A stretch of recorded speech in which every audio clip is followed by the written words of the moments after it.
Hello friends, good morning. നമ്മുടെ Kerala T V സീരിയലിലേക്ക് എല്ലാവർക്കും സ്വാഗതം. എല്ലാവരും നമ്മുടെ വിക്രത്തെ കുറ്റപ്പെടുത്തി ഇങ്ങനെ നിൽക്കുന്ന സമയത്ത് വിശ്വനും ശ്രീജയും അതുപോലെ തന്നെ വേദയും അമ്മയും അവിടെ നിന്ന് നമ്മുടെ വിക്രത്തിനെ സപ്പോർട്ട് ചെയ്ത് സംസാരിക്കുക. വിനായകനാണെങ്കിൽ പീഡിപ്പിച്ച് കളഞ്ഞു എന്നുള്ളൊരു രീതിയിലാണ് സംസാരിക്കുന്നത്. നന്ദിനിയും അതുപോലെ തന്നെ എല്ലാവരുടെയും മുന്നിൽ വെല്ലുവിളിച്ച് നമ്മുടെ വേദ ഇങ്ങനെ നിൽക്കുക കേട്ടോ. അപ്പോൾ വേദയെ ചോദ്യം ചെയ്യാനായിട്ട് പുരാണങ്ങളൊക്കെ അറിയാവുന്ന ആളല്ലേ വേദ. സീതാദേവി ഉപേക്ഷിച്ച് കളഞ്ഞ് രാമൻ്റെ കാര്യങ്ങൾ പോലും ഉള്ളതാ. അപ്പോൾ എന്തെല്ലാം നമുക്കറിയാം എന്നൊക്കെ പറഞ്ഞു. അതിനിപ്പോൾ എന്താ, നമ്മുടെ വിക്രത്തിനെ ചെറുപ്പം മുതലേ നമുക്കറിയാവുന്നതല്ലേ. ആ ഒരു വിക്രം ഇങ്ങനെ ചെയ്യുമോ ഇല്ലയോ എന്ന് ചിന്തിക്കാനുള്ള സാമാന്യ ബോധം പോലും നിനക്കൊന്നും ഇല്ലേ എന്ന് നമ്മുടെ ശ്രീജ അന്നേരം ചോദിച്ചു.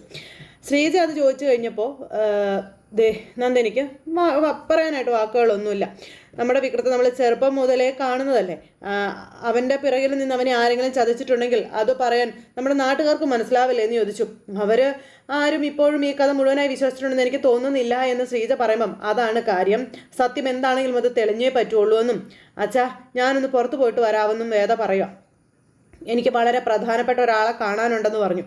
അത് കേട്ടപ്പം ഇനി ഈ കുടുംബത്തിൽ കിടന്ന് ഇനിയും നിനക്ക് നിലനിൽക്കണോ മോളെ എന്നും സുധാകരൻ മാഷ ചോദിക്കുക. ജീവിതത്തിൽ പ്രയാസങ്ങൾ ഉണ്ടാകും, പക്ഷേ പ്രയാസങ്ങൾ അനുഭവിക്കാൻ മാത്രമായിട്ടേ ഒരു ജീവിതം തിരഞ്ഞെടുക്കുന്നത് ശരിയാണോ എന്ന് മാഷും നമ്മുടെ വേദയോട് ചോദിക്കുക. എല്ലാവരും ഇങ്ങനെ നോക്കി നിൽക്കുക കേട്ടോ വേദയെ തന്നെ. അവൻ്റെ നശിച്ചു പോയൊരു ജീവിതമാണെന്നും പിന്നെ കൂടി നീയും കൂടെ നശിക്കാൻ ഇട വരരുതെന്ന കാര്യം പറഞ്ഞു. അപ്പം മറ്റുള്ള ജീവജാലങ്ങളിൽ നിന്നും മാറി മനുഷ്യർക്ക് മാത്രമായിട്ടുള്ള ഒന്നല്ലേ അച്ഛാ പരീക്ഷണം എന്ന് പറയുന്നത്. അതിൻ്റെ അവസാനത്തെ തിരികെടുന്നത് വരെയെങ്കിലും നമ്മൾ പരിശ്രമിച്ചുകൊണ്ടേ ഇരിക്കണ്ടേ എന്ന കാര്യമൊക്കെ വേദ ചോദിക്കുക. അങ്ങനെ വേദ വിക്രത്തിന് വേണ്ടി ഇറങ്ങി പുറപ്പെടാൻ തന്നെ തീരുമാനിച്ചു പോകുന്നു, മാഷിൻ്റെ പോലും വായടപ്പിച്ചുകൊണ്ട്. സമയത്ത് കമല ഭയങ്കര കരച്ചിലാണ്. അമ്മ ധൈര്യമായിട്ടിരിക്കാൻ പറഞ്ഞു. ശ്രീജയും നമ്മുടെ കമലയെ സമാധാനിപ്പിച്ചുകൊണ്ട് ഇങ്ങനെ ഇരിക്കുക. അത് കഴിഞ്ഞ് എല്ലാവരും അവരവരുടെ മുറികളിലേക്ക് പോയി. നന്ദിനി മുറി ചെന്നിട്ട് അവളുടെ ഒരു പരീക്ഷ, വല്ല പെണ്ണുങ്ങളുടെ വീട്ടിലേക്ക് ഓടിക്കയറി തോന്നിയാസം കാണിച്ചിട്ട് പ്രതീക്ഷ ഉണ്ടോ എന്ന് പറഞ്ഞിട്ട് വലിയ കാര്യമുണ്ടോ എന്ന് നന്ദിനി ചോദിക്കുക വിനായകനോട്. നിങ്ങൾക്ക് എന്ത് തോന്നുന്നു വിനായകേട്ടാ എന്ന് ചോദിച്ചു. ഇപ്പം എന്ത് തോന്നാൻ, എനിക്ക് പ്രത്യേകിച്ചൊന്നും തോന്നുന്നില്ല. അവൾ പരിശ്രമിച്ചത് കൊണ്ട് അവൻ ഇറങ്ങും എന്ന് വല്ല പ്രതീക്ഷയുണ്ടോ? അപ്പം ഞാനെന്തിനതിന് പ്രതീക്ഷിക്കുന്നത്? അപ്പം അതാ പറഞ്ഞത്, സാമാന്യ ബോധമുള്ള ആരും ഇമ്മാതിരി തോന്നിവാസം ചെയ്ത ആൾ തിരിച്ചു വരുമെന്ന് പ്രതീക്ഷിക്കില്ല, ശരിയല്ലേ എന്ന് നന്ദിനി വിനായകനോട് ചോദിച്ചു. ആ ഒരു സമയത്ത് ഇങ്ങനത്തെ ഒരു കേസിൽ ചുരുങ്ങിയത് എത്ര കൊല്ലം അകത്ത് കിടക്കേണ്ടി വരും വിനേട്ടാ? അത് പിന്നെ മജിസ്ട്രേറ്റിന്റെ തീരുമാനം പോലെ ഇരിക്കും എന്ന് പറയുമ്പം അവളുടെ അച്ഛൻ്റെ മുന്നിൽ ചെന്നുപെട്ട ഒരു ജീവപര്യന്തം ഉറപ്പാണല്ലേ എന്ന് ചോദിച്ചു. എടി നീ എന്ത് വർത്തമാനമൊക്കെയാണ് ഈ പറയുന്നത്? എല്ലാ തെളിവും അവനെതിരാണെങ്കിൽ ചിലപ്പോൾ 7 വർഷമൊക്കെ കിട്ടുമായിരിക്കും. ആയിക്കോട്ടെ, 7, 3, 2 എത്ര വേണമെങ്കിലും ആയിക്കോട്ടെ. അവൻ ഇവിടെ ഇല്ലെങ്കിൽ വേദയ്ക്ക് പിന്നെ ഇവിടെ കഴിയാൻ പറ്റുമെന്ന് തോന്നുന്നുണ്ടോ?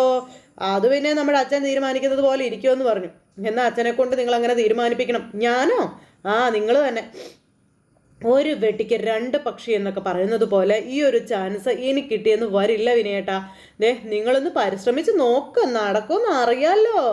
അങ്ങനെയെങ്കിലും നിങ്ങൾക്ക് എന്നോട് സ്നേഹം ഉണ്ടെന്ന് കാണിച്ചുകൂടെ എന്ന് ചോദിച്ചപ്പോൾ പിന്നെ അനിയനെ പുറത്താക്കി അനിയൻ്റെ ഭാര്യ വീട്ടിൽ നിന്ന് പുറത്താക്കുന്നതല്ലേ സാധാരണ ഭർത്താക്കന്മാർ വിനയം സ്നേഹവും കാണിക്കുന്നത്. ഇതൊന്നും ചുമ്മാ ഇരിക്കുന്ന നന്ദിനി.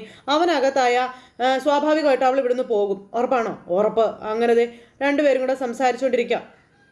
ഇതെല്ലാം കഴിഞ്ഞതിന് ശേഷം പിന്നെ ശ്രീകാര്യം ശ്രീനിവാസനോട് ഈ വിവരങ്ങൾ ചെന്ന് നമ്മുടെ കുഞ്ഞൂട്ടനൊക്കെ പറയാം. ഇത്രയും വലിയൊരു കാര്യം ഉണ്ടായിട്ട് ഇപ്പോഴാണ് നിങ്ങൾ വന്ന് പറയുന്നതെന്ന് ചോദിച്ചാൽ അദ്ദേഹം ദേഷ്യപ്പെട്ടു ഇവരോട്. രാത്രിയിൽ ഒരല്പം വൈകിട്ടാണ് ഞങ്ങൾ വിവരങ്ങളൊക്കെ അറിഞ്ഞതെന്ന് പറയുമ്പം എന്ന് വെച്ചാൽ അത് അപ്പോഴേ തന്നെ എന്നെ അറിയിക്കേണ്ടതാണോ നിങ്ങൾ പറഞ്ഞതെന്ന് ചോദിച്ചു. അതെ, ഞങ്ങൾ രാവിലെ തന്നെ വന്നത് എന്തെങ്കിലും ഉടനെ ചെയ്യണം സാർ എന്ന് പറഞ്ഞു കഴിഞ്ഞപ്പോഴത്തേക്കും ഏതാ പെണ്ണെന്ന് വല്ല അറിയാവോ? അപ്പം അതൊന്നും അറിയത്തില്ല. അവൻ അങ്ങനെ ഒരാളെ പറ്റി ഇന്ന് വരെ ഞങ്ങളോട് പറഞ്ഞിട്ട് പോലുമില്ല എന്ന് പറഞ്ഞു. പക്ഷേ അവൻ എന്തിനാ അവിടെ പോയതെന്ന് എനിക്ക് മനസ്സിലാകാത്തതെന്നും പറഞ്ഞുകൊണ്ടിരിക്കുന്ന ഈ ഒരു സമയത്താണ് അങ്ങോട്ടേക്ക് ശ്രീകാര്യത്തിൻ്റെ ഭാര്യ കയറി വരുന്നത്. അപ്പോൾ കയറി വന്നപ്പോൾ എന്താ വിവരം എന്ന് ചോദിച്ചു. അപ്പോഴേക്കും വിവരവും കാര്യങ്ങളെല്ലാം ആ ചേച്ചിയോട് പറഞ്ഞു. അപ്പോൾ അങ്ങനെ ആ ചേച്ചി അകത്തേക്ക് പറഞ്ഞു വിട്ടു കേട്ടോ ശ്രീകാര്യ ശ്രീനിവാസൻ. അപ്പോൾ ആ പെണ്ണ് പറയുന്നതിൽ എന്തെങ്കിലും സത്യം ഉണ്ടാവുമോ ജോസേ എന്ന് ചോദിച്ചു. എന്താ സാർ ഈ പറയുന്നത്? സാറിന് വിക്രത്തിനെ അറിഞ്ഞുകൂടെ എന്ന് ചോദിച്ചു. അപ്പോൾ ഇങ്ങനെയുള്ള കാര്യത്തിൽ നമ്മൾ മനുഷ്യന്മാർ മനസ്സിലാക്കിയെന്നൊക്കെ പറയുന്നത് വെറുതെ അല്ലേ ജോസേ? മദ്യപിച്ച് കയറി ചെന്നു എന്നാണ് പോലീസ് പറയുന്നത്. അവനൊരു തുള്ളി പോലും കഴിക്കില്ല എന്ന് നമുക്ക് അറിഞ്ഞുകൂടെ സാർ എന്ന് ചോദിച്ചു. അവന് കുഴപ്പമുണ്ടാക്കുന്നത് മുഴുവനും ഇങ്ങനെ പെണ്ണുങ്ങളുമായി ചേർത്ത് വെച്ചിട്ടാണല്ലോ എന്ന് ശ്രീകാര്യം ശ്രീനിവാസൻ അന്നേരം പറഞ്ഞു. ഒരു പെണ്ണ് കാലങ്ങളായി പിറകെ നടക്കുന്നു. ആ പ്രശ്നം തീർക്കാൻ നടന്ന് അവരുടെ അമ്മയും അച്ഛനും വരെ ഇവിടെ കയറി ഇറങ്ങുന്നു. അതിൻ്റെ ഇടയിൽ അവൻ ചെന്ന് താലി കെട്ടി ഒരുത്തി വേറെയും. ഇപ്പോൾ അടുത്തത് ഇതെന്തോ ഇതെന്ന് ശ്രീകാര്യം ശ്രീനിവാസൻ തന്നെ ചോദിക്കാം. ഇത്തരം കേസുകളെന്നൊക്കെ പറഞ്ഞാലേ നിസ്സാരമായിട്ടുള്ള ഒന്നല്ല. ഇടിച്ചു കയറി ചെന്ന് പീഡിപ്പിക്കാൻ ശ്രമിച്ചു എന്നല്ലേ പരാതി. അപ്പം അറിയാലോ സാറേ, അവൻ്റെ വിധിയാണിതൊക്കെ. രാധയുടെ കാര്യം തന്നെ സാറിന് അറിയാവുന്നതല്ലേ. അവൻ അവളെ ഇതുവരെ അങ്ങനെ കണ്ടിട്ടേ ഇല്ല. പിന്നെ വേദയുടെ കാര്യത്തിൽ പാർട്ടി തന്നെ തീരുമാനം എടുത്തതല്ലേ എന്ന് ചോദിച്ചു. അത് കള്ളക്കേസാണ് എൻ്റെ സാറേ എന്ന് കുഞ്ഞുട്ടനും പറഞ്ഞു. അത് നമുക്കറിയാവുന്ന കാര്യമാണ്. പക്ഷേ തെളിവുകൾ മുഴുവൻ അവനെതിരല്ലേ എന്ന് ചോദിച്ചു. പിന്നെ എന്തെങ്കിലും ഒന്ന് ചെയ്യണം സാറിന് ജോസ് ഇങ്ങനെ പറയുമ്പോൾ ചെയ്യാമെന്നും പറഞ്ഞവരോട് സമാധാനിപ്പിച്ച് അദ്ദേഹം പറഞ്ഞു വിടുക. എന്നിട്ട് പിന്നെ ഫോൺ എടുത്ത് ഇതിലൊക്കെ വിളിക്കുക കേട്ടോ. അപ്പോൾ ഉത്തു സത്യാഗ്രഹത്തിന് പോയിട്ട് അറസ്റ്റ് ചെയ്തതാണോ? അല്ലല്ലോ. നിങ്ങൾ എന്തിനിങ്ങനെ ഇരുന്ന് പെടാപ്പാട് പെടുന്നത്? നിങ്ങളുടെ പാർട്ടിക്ക് വേണ്ടി കൊടി പിടിച്ചിട്ടോ ധർണ നടത്തിയിട്ടോ ആണോ? അല്ലല്ലോ എന്നൊക്കെ ഈ പുള്ളിക്കാരി വന്ന് പറയുമ്പോൾ സുധേ അവൻ നമ്മുടെ കുട്ടിയല്ലേ എന്ന് ചോദിച്ചു. അയ്യോ, അങ്ങനെയുള്ള സെൻറ്റിമെൻറ്റ്സ് ഒന്നും എനിക്കില്ല. എനിക്കുള്ളത് 2 മക്കളാ. അവരൊന്നും ഇമ്മാതിരി തറവേല കാണിക്കുകയില്ല എന്നും പറഞ്ഞ് ഈ ചേച്ചി. ദേ, മറ്റെന്തെങ്കിലും ഞാൻ സഹിക്കും. കേട്ടെടുത്തോളം ഇതൊരു പീഡന കേസാണെന്നും ആവശ്യമില്ലാത്തതിൽ ചെന്ന് തലയിട്ടിട്ട് നിങ്ങളും കൂടി നാറാൻ നിൽക്കരുതെന്ന് പറഞ്ഞു. ഞാനവിടെ ചെന്നില്ല എന്നുണ്ടെങ്കിൽ ഉറപ്പായിട്ട് അവരതങ്ങനെ വിചാരിക്കുമെന്ന് പറഞ്ഞു. നിങ്ങൾ രാഷ്ട്രീയക്കാർക്കാണോ ഇമാതിരി കാര്യങ്ങൾക്ക് ന്യായം കണ്ടെത്താനായിട്ട് ഇല്ലാത്തത് എന്ന് ഭാര്യ ചോദിക്കുക. എന്താണെങ്കിലും തൽക്കാലം ഈ വിഷയത്തിൽ നിങ്ങൾ ഇടപെടുന്നില്ല. പാർട്ടിയുടെയും യൂത്ത് വിങ്ങിൻ്റെ സെക്രട്ടറിയായി അടുത്ത തെരഞ്ഞെടുപ്പിൽ തിരഞ്ഞെടുക്കാനുള്ള ഒരാളാണ് അവൻ്റേത്. അതുകൊണ്ട് തന്നെ എനിക്ക് പോയേ പറ്റുമെന്ന് പറയും. ഈ ചേച്ചി പറഞ്ഞ് അദ്ദേഹത്തെ തിരുത്തുക. എന്നിട്ട് ഫോണും തട്ടിപ്പറിച്ച് മേടിച്ചുകൊണ്ട് പോയി. അങ്ങനെ ആ ഒരു പ്രശ്നം അത് അവിടെ അങ്ങ് ഇതായി നിൽക്കുന്നു. ഈ സമയത്ത് പിന്നെ നമ്മുടെ വേദയുടെ അച്ഛൻ എല്ലാം അവസാനിപ്പിച്ചു എന്ന് കരുതിയതായിരുന്നു. പക്ഷേ വെള്ളത്തിൽ വരച്ച വര പോലെ ഉള്ള പാഴ്വരെ അവൻ എന്തെങ്കിലും നന്നാകുമായിരിക്കും എന്നുള്ളൊരു വിചാരമായിരുന്നു എന്നൊക്കെ പറഞ്ഞ് ആ അച്ഛനും പറയും കേട്ടോ. അങ്ങനെ എല്ലാവരും വിക്രത്തെ കൈയൊഴിഞ്ഞു. ഇത്രയും കാലം മകൾ ഏതോ ഒരു തെമ്മാടിയോടൊപ്പം ഒളിച്ചോടി എന്നേ നാട്ടുകാർ പറഞ്ഞിരുന്നുണ്ടുള്ളൂ. ഇപ്പോൾ ആ തെമ്മാടി പീഡന കേസിൽ പ്രതിയുമായി. എന്തൊരു തലവരെയാണ് അവളുടേതെന്നൊക്കെ പറഞ്ഞുകൊണ്ട് അച്ഛൻ ഇങ്ങനെ അവിടെ നിന്ന് പറയുക എല്ലാവരോടുമായിട്ട്. ഈ സമയത്ത് ശ്രീകാന്ത് ഭയങ്കര അഭിമാനത്തോടു കൂടി നിൽക്കുക. അപ്പോൾ ഇതിന് മാത്രം എന്ത് തെറ്റാണ് നമ്മൾ ചെയ്തത് അമ്മേ എന്നൊക്കെ ഇങ്ങനെ ചോദിക്കുക കേട്ടോ. അപ്പം ഇങ്ങനെ ടെൻഷൻ അടിക്കല്ലേ ശങ്കരേട്ടാ, വെറുതെ BP കൂട്ടണോ? അല്ലെങ്കിൽ തന്നെ വയ്യാത്തതല്ലേ എന്ന് പത്മൻ ചോദിച്ചു. സ്ട്രെസ്സ് പാടില്ല എന്ന് ഡോക്ടർ പറഞ്ഞല്ലേ എന്ന് ചോദിച്ചപ്പം അതെ, പക്ഷേ ഇങ്ങനെയുള്ള മക്കളും അവരുടെ ഇത്തരത്തിലുള്ള പ്രവൃത്തികളും ഒക്കെ ഉണ്ടായാലേ സ്ട്രെസ്സ് താനേ ഇല്ലാണ്ടാകുമല്ലോ അല്ലേ എന്നൊക്കെ അദ്ദേഹം. ആളുകൾ പറയുന്നു എന്നല്ലേ ഉള്ളൂ, സത്യാവസ്ഥ എന്താണെന്നൊക്കെ നമുക്ക് അറിയില്ലല്ലോ ശങ്കര. അപ്പോൾ ആളുകൾ പറയുന്നതും വിശ്വസിക്കുന്നതും പത്രത്തിലൂടെയും മാധ്യമങ്ങളിലൂടെയും ഒക്കെയാണമ്മേ. പക്ഷെ കോടതിയിലും മാധ്യമങ്ങളല്ലല്ലോ വെച്ചാൽ തെളിവല്ലേ പ്രധാനമെന്ന് ദീപ്തി അന്നേരം ചോദിച്ചു. കോടതി ചിന്തിക്കുന്നത് പോലെയൊന്നും അല്ല പൊതുജനങ്ങൾ ചിന്തിക്കുന്നത്. അപ്പോൾ ഇത് നുണയായിരിക്കും ശങ്കര, എനിക്കങ്ങനെയാണ് തോന്നുന്നതെന്ന് അമ്മ പറഞ്ഞു. അപ്പോൾ സത്യം ഉടനെ തന്നെ വെളിയിൽ വരും, നീ നോക്കാൻ പറഞ്ഞു. പക്ഷേ സത്യം ചെരുപ്പിടുമ്പോഴേക്കും നുണ ലോകം ചുറ്റി വന്നു കഴിയും അമ്മയെന്ന് പറയുവാണ് ശങ്കരൻ. അപ്പോൾ ആളുകൾ പിന്നെ അത് മാത്രമേ വിശ്വസിക്കുള്ളൂ എന്ന് പറഞ്ഞപ്പം മുത്തശ്ശി അങ്ങനെ ന്യായീകരിക്കാൻ നോക്കിയിട്ട് കാര്യമൊന്നുമില്ല. വലിയ പരിചയമൊന്നും ഇല്ലാത്തൊരു പെണ്ണിൻ്റെ വീട്ടിലേക്ക് ആ സമയത്ത് എന്തിനാണ് പോയത് എന്നുള്ളൊരു ചോദ്യം ഉണ്ടല്ലോ, അത് ഉത്തരം പറയേണ്ടത് തന്നെയാണെന്നും ഇത് നോക്കാൻ പറഞ്ഞു. പത്രത്തിലേക്ക് ശ്രീകാന്ത് കാണിച്ചു കൊടുക്കുക. ദേ, അങ്ങനെയൊന്നും സംഭവിക്കാൻ ഒരു വഴിയില്ല. കാരണം നമ്മൾ 2 വീട്ടുകാരും സമ്മതിച്ചല്ലേ ആ വിവാഹമൊക്കെ നടത്തിയത്. അപ്പോൾ ആര് സമ്മതിച്ചെന്ന് അമ്മ ഈ പറയുന്നത്? അമ്മയും മുത്തശ്ശിയും സമ്മതിച്ചു. എന്നിട്ട് ദീപ്തിയെയും വിളിച്ച് നിങ്ങൾ കല്യാണത്തിന് പോയി. അവിടെ ചെന്നപ്പോൾ സംഭവിച്ചത് എന്താണെന്ന് നിങ്ങൾക്കറിയില്ലെന്ന് ചോദിച്ചു. അപ്പം അതെ, ഇതൊക്കെ ദൈവത്തിൻ്റെ ഒരു ഇടപെടലാണെന്ന് വിചാരിച്ച് നിങ്ങൾ സമ്മതിക്കാൻ പറഞ്ഞു, അല്ലെങ്കിൽ സമാധാനിക്കാൻ പറയാം ശ്രീകാന്ത്. എന്തായാലും ശങ്കരനാരായണൻ്റെ മകളിൽ നിന്ന് കിട്ടിയ പ്രതിഫലം കൊള്ളാം. കള്ളുകുടിയനും പെണ്ണുപിടിയനുമായിട്ടുള്ള ഒരാളുടെ അമ്മായച്ചൻ എന്നുള്ളൊരു പദവി അസലായിട്ടുണ്ടെന്നൊക്കെ അദ്ദേഹം ഇങ്ങനെ അവിടെ ഇരുന്ന് പറയാം. ആ സമയത്ത് ഓട്ടോയും വിളിച്ച് വേദ വീട്ടിലേക്ക് വരുവാണ്. വേദ വീട്ടിലേക്ക് വന്ന് കയറുന്നു. ഈ സമയത്ത് ഇങ്ങനെയൊന്നും സംസാരിക്കല്ലേ ശങ്കരേട്ടാ എന്നും പറഞ്ഞുകൊണ്ട് പത്മം പറയുമ്പോൾ പിന്നെ ഞാൻ എങ്ങനെയാണ് പത്മം സംസാരിക്കേണ്ടതെന്ന് ചോദിച്ചു. അതും കൂടെ നീ ഒന്ന് പറഞ്ഞു തരാൻ പറഞ്ഞു. അപ്പോൾ അച്ഛൻ തൽക്കാലം അത് മനസ്സിൽ നിന്ന് വിടാൻ ദീപ്തി പറയൂ കേട്ടോ.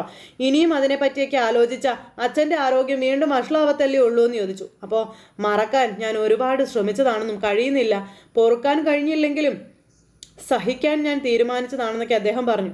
ഇനി പൊതുജനങ്ങൾ എന്നെ നോക്കി പുച്ഛത്തോടെ ചിരിക്കില്ലേ എന്ന് ചോദിച്ചു.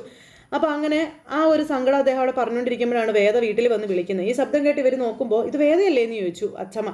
പെട്ടെന്ന് എല്ലാവരും കൂടെ ഓടി ഇറങ്ങി ചെല്ലുക. അപ്പോൾ ദീപ്തിയാണ് ചെന്ന് വാതിൽ തുറന്നത്. ആ സമയത്ത് ചേച്ചിയോ കയറി വാ ചേച്ചി എന്ന് പറഞ്ഞു വിളിച്ചു. അകത്ത് അച്ഛനും ചേട്ടനൊക്കെ ഇല്ലേ മോളെ എന്ന് ചോദിച്ചു. ഉണ്ട്, അവരോട് ഇങ്ങോട്ട് വരാൻ പറയാൻ പറഞ്ഞു വേദ. ആ സമയത്ത് അച്ഛമ്മ ഇറങ്ങി ചെന്നു കേട്ടോ മോളെ. അപ്പോൾ പത്മ ഇറങ്ങി ചെന്നു മോളെ. അപ്പോൾ നീ എന്താ ഇവിടെ നിൽക്കുന്ന, അകത്തേക്ക് വാ എന്ന് പറഞ്ഞ് അവരെ അകത്തേക്ക് വിളിക്കാം. ഒരു കാര്യം ചോദിച്ചോ ഉറപ്പാക്കാൻ വേണ്ടി വന്നതാ മുത്തശ്ശി എന്ന് വേദ പറയുക. കാണേണ്ടത് ശ്രീയേട്ടനെയാണ് എന്ന് പറയുമ്പോഴേക്കും ശ്രീകാന്ത് ഇറങ്ങി വന്നു. എന്താടി നിന്റെ സ്വരത്തിലൊരു വെല്ലുവിളി എന്ന് അദ്ദേഹം ചോദിക്കുക. അപ്പം അച്ഛനെ കൂടി ഒന്ന് വിളിക്കാൻ പറഞ്ഞു. അച്ഛനകത്തുണ്ട് മോള് വാന്ന് പറഞ്ഞ് പത്മം വിളിക്കുമ്പോൾ വേണ്ടമ്മേ, ഇപ്പൊ വന്നിരിക്കുന്നത് ജഡ്ജി ശങ്കരനാരായണന്റെ മകളായിട്ടല്ല എന്നും വിക്രം സുധാകരന്റെ ഭാര്യയായിട്ടാണെന്ന് വേദ പറയുക. ആ ഒരു നിലയ്ക്ക് ചിലത് അറിയാൻ വേണ്ടി മാത്രം വന്നതാണെന്ന് പറഞ്ഞു. അപ്പോൾ ഈ വാതിൽക്കൽ നിന്നിട്ടാണ് നീ അഹങ്കാരം പറയുന്നത് ഓർമ്മ വേണം. ഈ വീടിന്റെ അന്തസ്സിനെയാണ് നീ ഇപ്പൊ ചോദ്യം ചെയ്തതെന്ന് ശ്രീകാന്ത് പറഞ്ഞപ്പം അതെ, അന്തസ്, അതിന്റെ ഊറ്റം കൊണ്ടുണ്ടാകുന്ന ദുരഭിമാനം, അതാണ് കാര്യങ്ങളൊക്കെ ഇവിടം വരെ കൊണ്ടുവന്ന് എത്തിച്ചതെന്ന് എനിക്കിപ്പോൾ നന്നായിട്ട് അറിയാമെന്ന് പറഞ്ഞ് ശ്രീകാന്ത് തല്ലാൻ കൈ ഓങ്ങുമ്പോഴേക്കും ശ്രീകാന്തേ എന്നും പറഞ്ഞുകൊണ്ട് അച്ഛൻ പുറത്തേക്ക് ഇറങ്ങി വന്നു. അപ്പോൾ ശ്രീകാന്ത് കൈ താത്തിയിട്ട് ഇങ്ങനെ നിൽക്കുക. വേദയ്ക്കൊരു ഇതിലാണ് നിൽക്കുക. അപ്പോൾ പറയുന്നതൊക്കെ കേട്ടില്ലേ അച്ഛാ എന്ന് ശ്രീകാന്ത് അച്ഛനോട്. വിക്രം സുധാകരന്റെ ഭാര്യ എന്നുള്ള പേരിൽ നമ്മളെ ചോദ്യം ചെയ്യാൻ വന്നിരിക്കുകയാണെന്നും പറഞ്ഞ് ശ്രീകാന്ത് ദേഷ്യപ്പെടുക അവിടെ നിന്ന്. എന്നിട്ട് എടീ, നീ പറഞ്ഞ അവനാ ഇന്ന് പെണ്ണ് കേസിൽ അകത്ത് കിടക്കുന്നത്, എന്നിട്ടും നിനക്ക് നാണമില്ലല്ലോ എന്ന് ശ്രീകാന്ത് വേദയോട് പറയുന്നു. അപ്പോൾ അതെ വേദേച്ചി, നാട്ടുകാരുടെ മുന്നിൽ വേദേച്ചിക്ക് നോക്കാൻ നാണക്കേടൊന്നും ഉണ്ടായിരിക്കില്ലായിരിക്കും. പക്ഷെ ഞങ്ങൾ കൊണ്ടെന്ന് ദീപ്തി പറയുമ്പോഴും വേദയൊന്നും മിണ്ടുന്നില്ല. ദീപ്തി എന്ന് പറഞ്ഞ മുത്തശ്ശി ഇനിയൊന്നും മിണ്ടാതിരുന്നേ, ഇനിയും പറയാതിരുന്നിട്ട് കാര്യമില്ലെന്ന് പറഞ്ഞു. അപ്പോൾ ഇനി പറയുകയില്ല, പ്രവർത്തിക്കുക വേണ്ടെന്ന് ശ്രീകാന്ത്. അതുകൊണ്ടായിരിക്കും കഴിഞ്ഞ കുറച്ച് ദിവസങ്ങളായിട്ട് ശ്രീയേട്ടൻ പ്രവർത്തിക്കാൻ തീരുമാനിച്ചതല്ലേ എന്ന് വേദ ശ്രീകാന്തിനോട് ചോദിക്കുമ്പോൾ ശ്രീകാന്ത് ഒന്ന് പേടിച്ചു. എന്താ സംഭവം, നിങ്ങൾ അറിഞ്ഞോ? ആദ്യത്തെ പ്രവൃത്തി കൊണ്ട് ഫലം കണ്ടില്ല എന്ന് വന്നപ്പോൾ ഉണ്ടാക്കിയെടുത്ത കുരുക്കാണോ ഇത് എന്ന് വേദ ചോദിക്കണം. ഇത് കേട്ടപ്പോൾ ശങ്കരനൊക്കെ ഇങ്ങനെ നോക്കുക കേട്ടോ. നേരിട്ട് കൊല്ലാൻ പറ്റാതെ വന്നപ്പോൾ സ്വഭാവഹത്യ നടത്താൻ തീരുമാനിച്ചതാണോ ശ്രീയേട്ടാ എന്നൊക്കെ ഇങ്ങനെ നമ്മുടെ വേദ ചോദിച്ചു. അപ്പോൾ ഇവരെല്ലാവരും കൂടെ ഇങ്ങനെ ശ്രീകാന്തിനെ നോക്കുക. രണ്ടും കൊലപാതകം തന്നെയാണല്ലോ അല്ലേ, അപ്പോൾ അനാവശ്യം പറയരുതെന്ന് പറഞ്ഞുകൊണ്ട് ശ്രീകാന്ത് അച്ഛന് കാര്യം ഏകദേശമൊക്കെ മനസ്സിലായി. അപ്പം നീ എന്തൊക്കെയാ മോളെ ഈ പറയുന്നേ എന്ന് പത്മം വന്ന് ചോദിച്ചു. അപ്പോൾ അതെ അമ്മേ, ഇക്കാര്യം ഒരിക്കലും ഞാനിവിടെ പറയരുതെന്ന് വിചാരിച്ചതാണെന്നും പക്ഷേ നിവർത്തിയില്ലാതായി പോയതുകൊണ്ടാണെന്ന് നമ്മുടെ വേദ പറയുക കേട്ടോ. അപ്പോൾ ഇങ്ങനെ നോക്കുക, അച്ഛനും അമ്മയും മുത്തശ്ശിയും ദീപ്തി എല്ലാവരും ഒന്നും മനസ്സിലാകുന്നില്ല ഇവർക്ക് എന്താ വേദ പറയുന്നതെന്ന്. ശ്രീകാന്ത് പേടിച്ച് വരച്ച് നിൽക്കുക. താലിമാല ചാർത്തുന്ന ചടങ്ങിൽ വിക്രം പങ്കെടുക്കാതിരിക്കാൻ ഏട്ടനും അതുപോലെ അമ്മയുടെ ആങ്ങളെയും അതുപോലെ ഏട്ടൻ്റെ പൊന്നാര അമ്മായച്ചനുമായ ചന്ദ്രശേഖരൻ അങ്കിളും ചേർന്ന് വിക്രമിനെ വണ്ടി ഇടിച്ച് കൊല്ലാൻ നോക്കിയെന്നുള്ള കാര്യം വേദ പറയുക. ഇത് കേട്ടപ്പോൾ അയ്യോ എന്നും പറഞ്ഞിട്ട് എല്ലാവരും വാ പൊത്തി. പക്ഷേ കഴിഞ്ഞില്ല അതുകൊണ്ടൊന്നും. ദേ വീട്ടിൽ കയറി വന്ന് പച്ച കള്ളം പറയരുത് കേട്ടോ എന്നും പറഞ്ഞുകൊണ്ട് നമ്മുടെ വേദ പറയാം. ശ്രീകാന്തെ, ഇവളീ പറയുന്നതിൽ എന്തെങ്കിലും കാര്യമുണ്ടോ എന്ന് ചോദിച്ചു അച്ഛൻ എന്തൊക്കെയാ പറയുന്നതെന്ന് ചോദിച്ചു. അന്നേരം ശ്രീകാന്ത്, ഇങ്ങനെ ഒരു ആരോപണം നിന്നെക്കുറിച്ച് ആദ്യമായിട്ടൊന്നും അല്ല ഞാൻ കേൾക്കുന്നതെന്ന് പറയുമ്പോൾ അച്ഛൻ സത്യമായിട്ട് എനിക്കൊന്നും അറിയില്ല എന്ന് പറഞ്ഞു ശ്രീകാന്ത്. നീ ഈ പറഞ്ഞതിന് തെളിവ് വല്ലതും ഉണ്ടോ എന്ന് ചോദിച്ചു. അപ്പോൾ വിക്രം നേരിട്ട് പറഞ്ഞ കാര്യമാണ്, അതിൽ പരം എന്ത് തെളിവാണ് ആവശ്യം എന്ന് നമ്മുടെ വേദ ചോദിച്ചു. അച്ഛനോട് ഇതാരാ പറഞ്ഞതെന്ന് അന്നേരം ചോദിക്കുക കേട്ടോ. അന്നേരം ശ്രീകാന്ത്, അച്ഛാ പറയണോ അച്ഛാ, പറയാൻ പറഞ്ഞു. ആ സമയത്ത് അച്ഛനിങ്ങനെ തുറച്ചു നോക്കുക. ശ്രീനിവാസൻ എന്നിങ്ങനെ അച്ഛൻ പറഞ്ഞപ്പോൾ ഒറ്റ ചിരി. ഈ ശ്രീകാന്ത് നല്ല കാര്യം അസലായി എന്നും പറഞ്ഞു. അപ്പോൾ എവിടെയോ അയാൾക്ക് വേണ്ടി തല്ലുണ്ടാക്കാൻ പോയി ചാവാൻ കിടന്നപ്പോൾ അവൻ നമ്മുടെ തലയിൽ വരാൻ വേണ്ടി അയാളും അയാളുടെ അരുമ ശിക്ഷൻ നിന്റെ ഭർത്താവും കൂടെ ചേർന്നുണ്ടാക്കിയ വേലയാണല്ലോ എടീന്നും ചോദിച്ചുകൊണ്ട് ഇങ്ങനെ ഈ ശ്രീകാന്ത് കിടന്ന് പറഞ്ഞു. കേട്ടാൽ തന്നെ അറിഞ്ഞോടെ അച്ഛാ, ഇത് അവർ രണ്ടുപേരും കൂടി ചേർന്നിട്ടുള്ള പ്ലാനിങ് ആണെന്ന്. അപ്പോൾ വളരെ പെട്ടെന്ന് തന്നെ അങ്ങനെ ഒരു കഥ ഉണ്ടാക്കാൻ പറ്റിയതിൽ സന്തോഷം തോന്നുന്നുണ്ടല്ലോ ശ്രീയേട്ടാ എന്ന് വേദ ശ്രീകാന്തിനോട് ചോദിച്ചു. പിന്നെ ശ്രീനിവാസനും വിക്രമനും കൂടെ ചേർന്നുണ്ടാക്കിയ കഥയാണതെങ്കിൽ ആ കഥയിൽ ഒരിക്കലും ചന്ദ്രശേഖരൻ അങ്കിളിൻ്റെ പേര് കടന്നു വരില്ലായിരുന്നു എന്ന കാര്യം പറയുന്നു നമ്മുടെ വേദ. അവിടെയും ശ്രീകാന്തിൻ്റെ കളികളെല്ലാം പൊളിഞ്ഞു. തെളിവ് സഹിതമല്ലേ നിരത്തുന്നത് വേദ, അത് മനസ്സിലാക്കാൻ കോമൺ സെൻസ് മാത്രം മതി. ആരോപണം ഉന്നയിക്കുമ്പോൾ തെളിവുകളും കാര്യങ്ങളും വേണമെന്നും നട്ടാ കിളിർക്കാത്ത ഇതുപോലുള്ള നുണ പറയാൻ നിന്നെപ്പോലെയുള്ളവർക്കേ കോമൺ സെൻസ് മതിയാകും എന്ന് പറഞ്ഞപ്പം ഞാനാണോ ശ്രീയേട്ടനാണോ നുണ പറയുന്നതെന്ന് അധികം വൈകാതെ തെളിയുമെന്ന് വേദ പറയുക. അപ്പോഴും അച്ഛനൊന്നും മിണ്ടാതെ ഇങ്ങനെ വേദത്തെ തന്നെ ശ്രദ്ധിച്ചുകൊണ്ട് നിൽക്കുക കേട്ടോ. ചിലർ പറയുന്നത് സത്യമാണ് എന്ന് വിശ്വസിക്കാൻ മനസ്സിന് തെളിവിൻ്റെ ആവശ്യമൊന്നും ഇല്ല എന്ന കാര്യവും വിക്രമൻ്റെ കാര്യത്തിലേ എനിക്കത് ഉറപ്പുണ്ടെന്ന കാര്യവും വേദ ശ്രീകാന്തിനോടും അച്ഛനോടും അമ്മയോടും എല്ലാവരോടുമായിട്ട് പറയുക.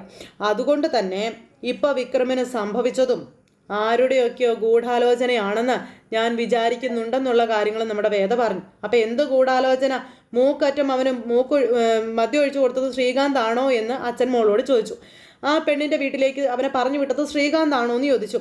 കാര്യം അറിഞ്ഞപ്പോഴേ പത്രം എത്തുന്നതിന് മുൻപേ സ്റ്റേഷനിലേക്ക് ചോദ്യങ്ങളും കാര്യങ്ങളും എല്ലാം ചോദിച്ചതാണ് ഞാൻ. എല്ലാ തെളിവുകളും അവരുടെ കൈകളിൽ ഉണ്ടെന്ന കാര്യം പറയാം. ആ പെൺകുട്ടിയുടെ ഫോണിൽ ഇവൻ്റെ ഫോട്ടോ തെളിഞ്ഞിട്ടുണ്ടെന്നും പറഞ്ഞു. അതൊക്കെ കേട്ട് കഴിഞ്ഞപ്പോൾ അമ്മയൊക്കെ ആകെ വിഷമിച്ച് നിൽക്കുക. താനാണ് ലോക്ക് ചെയ്തതെന്ന് ആ പെൺകുട്ടിയുടെ മൊഴിയും ഉണ്ടെന്ന് പറഞ്ഞു. അപ്പോൾ പോലീസ് അവനെ അതിനകത്ത് നിന്ന് പിടികൂടിയതിന് നാട്ടുകാരും സാക്ഷികളാണെന്ന കാര്യവും പറഞ്ഞു. അത് നീയും കണ്ടിട്ടുള്ളതല്ലേ എന്നും അച്ഛൻ മോളോട് ചോദിക്കുക. എന്നിട്ടും ഇതെല്ലാം ഗൂഢാലോചനയാണെന്നാണോ എന്ന് അച്ഛൻ മോളോട് ചോദിച്ചു.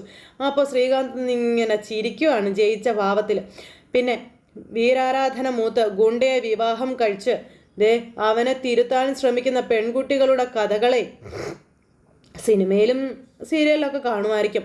ജീവിതത്തിലെ അത് അനുകരിക്കാൻ കൊള്ളില്ല എന്ന് അച്ഛൻ മോളോട് പറഞ്ഞു. അപ്പോൾ ശരിയായിരിക്കും. പക്ഷേ ദുരഭിമാനത്തിൻ്റെ പേരിലേ ഒരു ജീവൻ എടുക്കാൻ മടിയില്ലാത്ത, അല്ലെങ്കിൽ അന്തസ്സും ആഭിജാത്യവുമുള്ള കുടുംബക്കാരെക്കാളും ഭേദം ആ ഗുണ്ടയാണെന്ന് ഈ ചെറിയ കാലത്തെ ജീവിതം എനിക്ക് മനസ്സിലാക്കി തന്നു എന്ന കാര്യം നമ്മുടെ വേദ പറയുക. അങ്ങനെ അങ്ങോട്ടും ഇങ്ങോട്ടും എല്ലാം വാക്കുകൾ കൊണ്ട് പോരാട്ടം നടത്തുവാണ്. ഇത്രയും തെളിവുകൾ ഉണ്ടായിട്ട് നീ അവൻ അന്ധമായി വിശ്വസിക്കുകയാണോ എന്ന് അച്ഛൻ ചോദിക്കുമ്പം ഇത് അന്ധവിശ്വാസം അല്ല അച്ഛാ, വിക്രത്തിലുള്ള ഉറച്ച വിശ്വാസം തന്നെയാണെന്ന കാര്യം വേദ അന്നേരം പറഞ്ഞു. അത് കേട്ടപ്പോൾ അങ്ങോട്ടും ഇങ്ങോട്ടും ഇവരിങ്ങനെ എല്ലാവരും നോക്കുക. എന്തായാലും ഞാൻ ഈ കേസ് വിടാനൊന്നും തീരുമാനിച്ചിട്ടില്ല എന്നും ഇതിൻ്റെ പിന്നിലെ രഹസ്യം ഞാൻ കണ്ടുപിടിക്കുക തന്നെ ചെയ്യുമെന്നും നമ്മുടെ വേദ ഇവരെ വീട്ടിൽ കയറുമെന്ന് വെല്ലുവിളിക്കുന്നു. അവസാന നിമിഷം അതിൻ്റെ പിറകിൽ എൻ്റെ ചേട്ടനായിരുന്നു എന്ന് ഞാൻ അറിയാനിട വരരുത് എന്ന് വേദ പറയുക. അത് പറയാൻ വേണ്ടി വന്നതാണെന്നും പറഞ്ഞു. വരട്ടെ എന്നും പറഞ്ഞു വേദ അവിടെ നിന്ന് ഇറങ്ങുക. ആ സമയത്ത് എല്ലാവരോടും യാത്ര പറഞ്ഞ് നമ്മുടെ വേദ ഇറങ്ങിപ്പോകുന്നു. ഈ പറഞ്ഞതിൽ എന്തെങ്കിലും സത്യം ഉണ്ടോടാ എന്ന് അച്ഛൻ മോനോട് ചോദിക്കുമ്പോൾ എൻ്റെ അച്ഛൻ എനിക്കൊരു പങ്കുമില്ല, അവനെന്തോ കൈവശം കൊടുത്തിരിക്കുക അവൾക്കെന്നാണ് ശ്രീകാന്ത് അച്ഛനോട് പറഞ്ഞത്. അവൾ പറയുന്നത് മുഴുവനും ശുദ്ധ അസംബന്ധമാണെന്നും. അതെ അച്ഛാ എന്നും പറഞ്ഞുകൊണ്ട് ശ്രീകാന്ത് ഇങ്ങനെ നിൽക്കുന്നു. അങ്ങനെ അവർ അകത്തേക്ക് കയറിപ്പോയി. അച്ഛനകത്തേക്ക് കയറിപ്പോയി. ഇവരെല്ലാവരും പിന്നാലെ പോയി. ശ്രീകാന്ത് ഇങ്ങനെ ആലോചനയും കാര്യങ്ങളുമായിട്ട് ഇങ്ങനെ പേടിച്ച് വരച്ച് അവിടെ നിൽക്കുന്നു. ഈ ഒരു സിറ്റുവേഷൻ കാണിച്ചുകൊണ്ട് ഇന്നത്തെ കഥയെ അവസാനിച്ചു. അപ്പോൾ എല്ലാവരും കാത്തിരുന്ന് കാണണേ. എല്ലാവർക്കും നല്ലൊരു ദിവസം ആശംസിക്കാട്ടോ.